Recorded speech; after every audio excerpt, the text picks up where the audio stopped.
it's always been running. It's one of these things that's never stopped. And if it ever stopped, I think I would be quite disappointed. It would take me a while to get over it. I get a lot of enjoyment out of it. I've visited many locations, ran many races. I've had many friends. It's something that I've enjoyed for the majority of my life. If people get inspired from what I've done in the past, then that's great, not only for me but for them as well. If they can look at a 63-year-old man running, and hopefully they might say, well, if he can do it, I can maybe do it. So if I'm an inspiration to anybody, then that's really nice.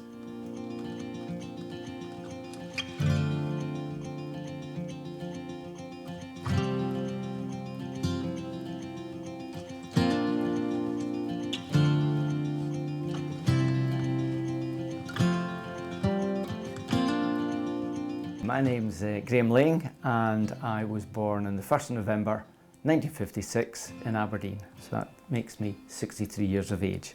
And I was the very first winner of the Inverness half marathon in 1985.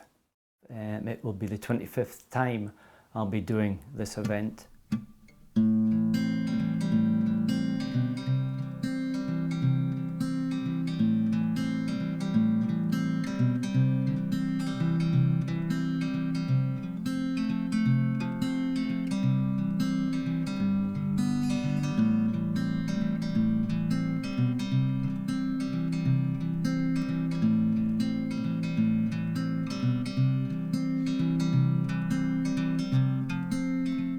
I always was very keen on a sporting career. So when I was at school, the school was very much focused on rugby. And the idea was to get the ball from the standoff, pass it down to me and run. But I was so frail and I got hammered so many times by the opposition that I thought, 2 or 3 years of this, it's not for me. So one of my teachers, Graham Milne, who taught physics at school, was a member of Aberdeen Athletic Club. We had a chat together and he told me, well, I go running at lunchtimes. And I said, can I come along as well? We went along to Seaton Park, got changed at the Aberdeen University Sports Centre, and we ran for half an hour. When I came back, we rushed our sandwiches, sitting in the car, him driving and eating away, and it was back to school as if it was just like a normal day. If it wasn't for him, I don't think I would have had this path that I've been on.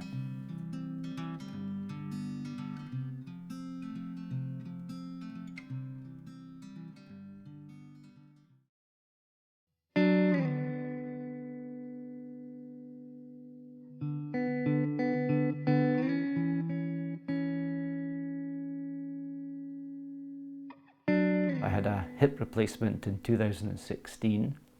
I've been diagnosed with osteoarthritis in my left knee, and just very recently, in November and December this last year, I was a little bit concerned about my heart.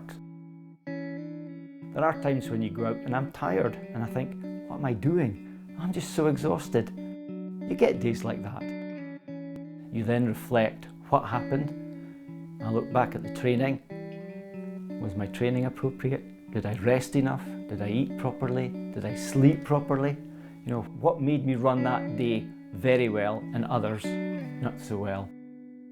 It's just really a case of knowing within yourself what your capabilities are. But I'm still going to be okay. I'm still going to run the Inverness half marathon in a couple of weeks' time anyway. So I think I have to pace myself properly on that day. It's very easy to get sucked up with the runners at the front, but I'm just going to sort of just hold off the pace and just complete it.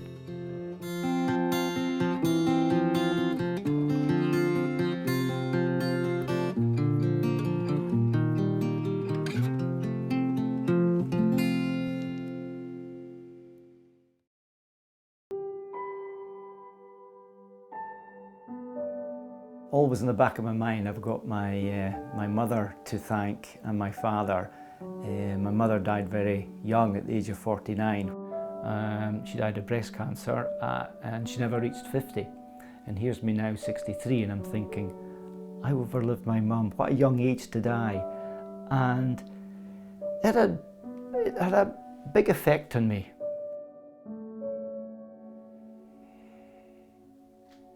You never forget your parents, of course. I mean, it's life. But for her to die when she was 49 was a big shock to my sister and my dad and me.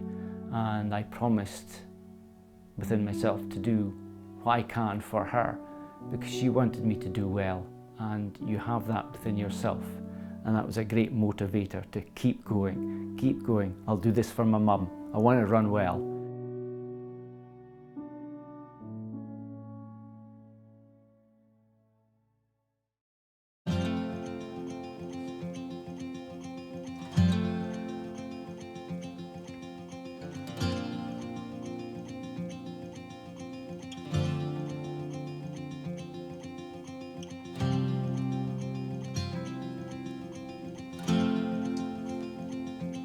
Feeling quite nervous actually, yes.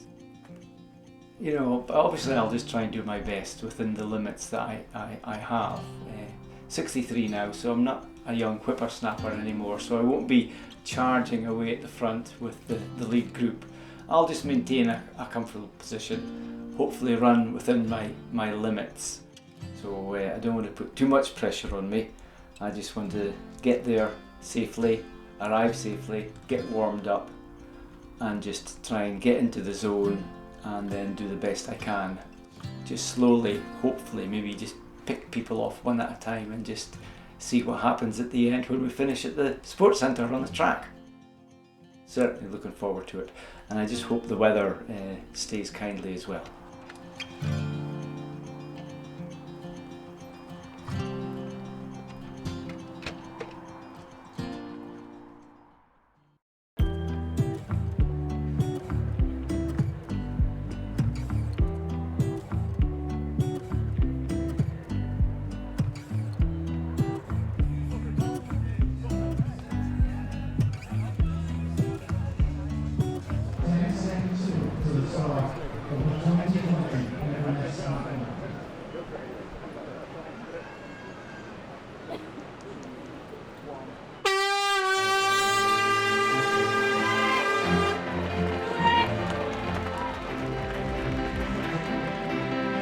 I won it way back in 1985.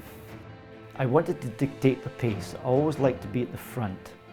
Now, you can be at the front with a few people behind you, or you can be at the front with nobody behind you. And I remember that well over halfway, I had a good lead. I just wanted to maintain my pace, maintain my position, always look behind just occasionally to see where the opposition was. And as you were getting near the end, you kind of get excited because you think, I'm going to win this. And you get a buzz. And it was a great experience to pass the line in first place.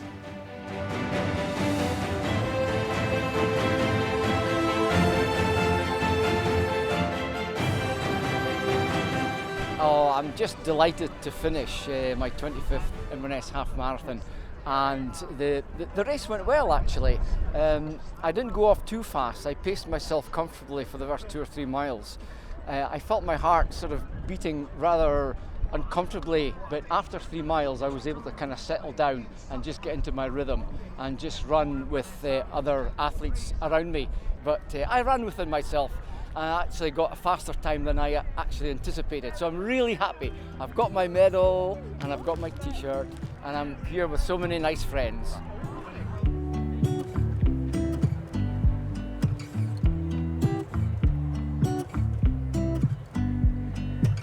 We're delighted to have with us the man who won the first ever Inverness half marathon and has just completed his 25th, Laing. I'm not one of these people looking for fame, believe it or not. I mean, I just take it as it comes. If I'm successful, I'm happy. If I have a bad day, then that's a good thing because it just makes you want to work a little bit harder. Brilliant to have him here and encouraging so many people to run this year. Thank you very much for your appreciation. That rounds off the 2020 prize giving for the Inverness Half Marathon.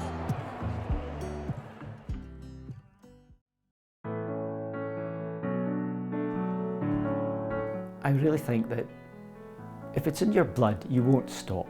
And it's not a habit, it's just a routine.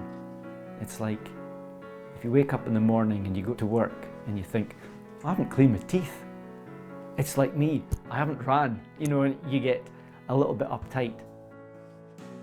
But to be honest, it's given me so much pleasure and it's taken me to many countries, I've met many people, and I don't think I'll stop until there's a time that somebody says, or my body says, look, you've had enough, too much of a risk. Let's just call it a day.